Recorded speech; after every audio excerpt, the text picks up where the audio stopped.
cinquecentesca Villa dei Vescovi di Luvigliano, oggi di proprietà del FAI, ha ospitato la seconda edizione di Vini di Terre Estreme. Dopo il fortunato esordio dello scorso anno a Villa Draghi di Montegrotto Terme, la manifestazione è unica in Italia grazie alla rivista di enogastronomia Papageno della Baccoardiana Editore di Alvaro De Anna, ritorna nello scenario dei Colli Ugani con lo slogan Sorsi di Paradiso da Terre Estreme, la kermesse che ha l'obiettivo di sviluppare la visibilità delle aziende vinicole, la cui produzione avvengano in terreni impervi e quasi inaccessibili, dove però le qualità dei vini raggiungono livelli quasi impensabili, che ha avuto modo di far esaltare le proprietà dei vini agli operatori del settore, ristoranti, hotel, enoteche, wine bar e buyer, con lo scopo di consolidare la loro presenza in queste terre. Successo ottenuto anche attraverso la degustazione dei vini di terre estreme, ovvero lezioni di gusto, grazie alla presenza del presidente dei sommelier del Trentino, Marco Larentis. Abbiamo assistito ad un'opportunità di aprire gli orizzonti da parte di tutti quanti noi, da parte di tutti i partecipanti,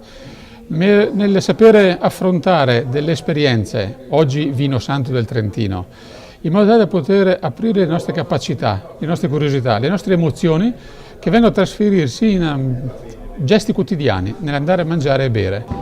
Quest'anno, oltre alla presenza di produttori importanti che arrivano da tutta Italia sui vini estremi, abbiamo organizzato 2 notevoli degustazioni per far conoscere in modo molto più appropriato questi particolari vini. Abbiamo messo in evidenza praticamente i vini, sia i bianchi di montagna, sia quelli delle isole, sia i grandi passiti da territori estremi. Vini che vengono da territori totalmente sconosciuti alla maggioranza delle persone, che forse hanno un fascino in più, diciamo, per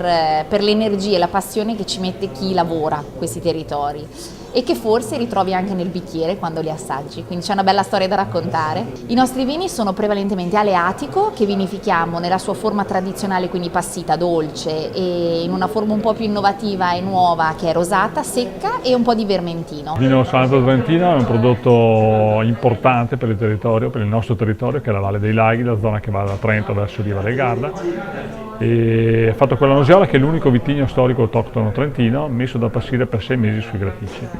È un vino che può veramente essere degustato a distanza di anni. Quella che abbiamo assaggiato oggi, l'annata più vecchia che abbiamo assaggiato oggi, è un 1993, per cui un vino con più di 20 anni.